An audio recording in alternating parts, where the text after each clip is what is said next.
Kur Bora flet më shumë se fjalët, dritat e qytetit binin mbi Borën që binte pa pushim. Çdo copës e bardhë dukej si një kujtesë e butë, e heshtur, e asaj që nuk mund të thuaj me fjalë. Alba ecte ngadalë mbi rrugën e mbuluar nga Borë, duke ndjerë ftohtësinë që i depërtonte deri në kocka, por edhe një lloj qetësie që nuk kishte ndjerë prej kohësh. Ai moment ishte i çuditshëm.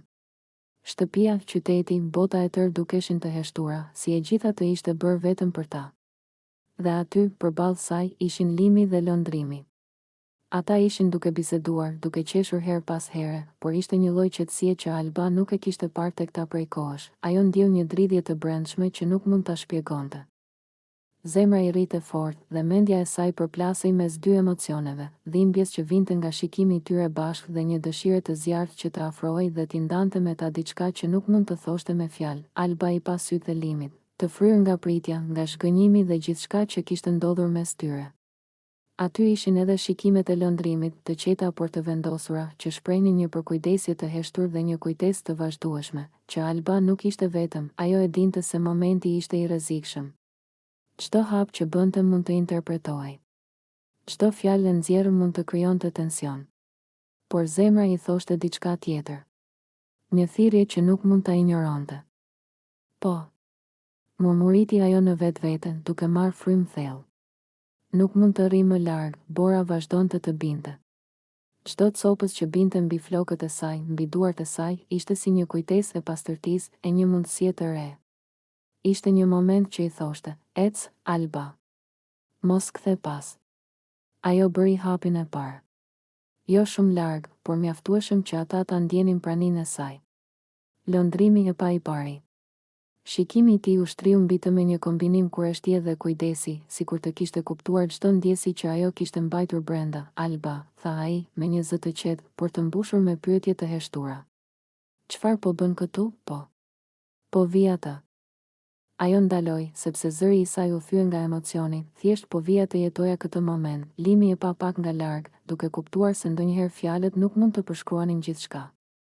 Shikimi i tij ishte i mbushur me emocione të përzierë, zhgënjim, kujdes, nostalgji, por mbi të gjitha një dëshirë për t'u afruar sërish. Alba ndjeu se zemra i dridhej nga të dy, por një ndjesi e veçantë i mbushi gjoksin.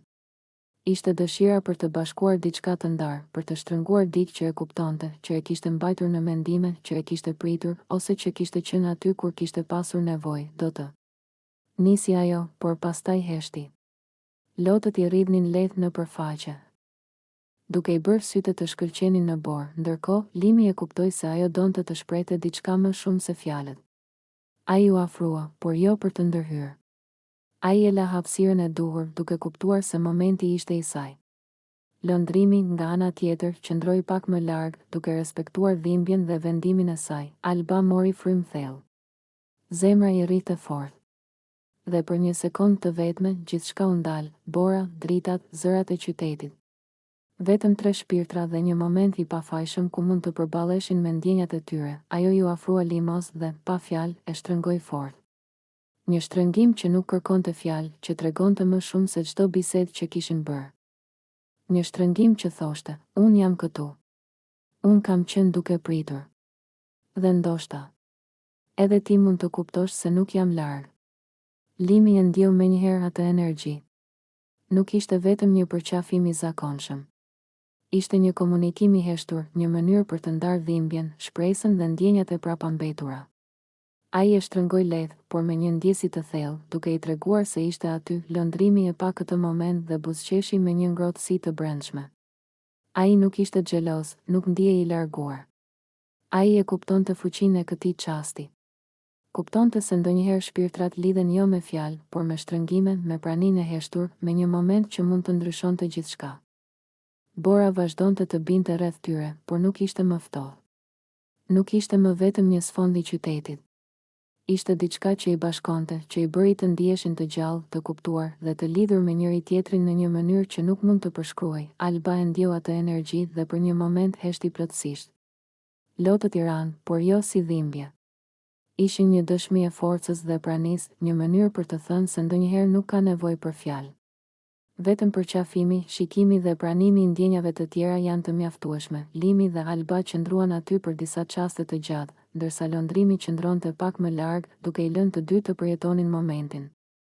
Ishte një heshtje e ngrohtë, e mbushur me emocione që nuk mund të shpreheshin me fjalë. Nuk e dija që një shtrëngim mund të thoshte kaq shumë, murmuriti Alba në vetvete, duke ndjerë se çdo dhimbje e kaluar kishte çuar në këtë moment, dhe aty, në borën që binte lehtë, me qytetin e heshtur rreth tyre, ata ndan një moment që nuk do të harrohej. Një moment që tregonte se ndonjëherë fjalët nuk janë të nevojshme.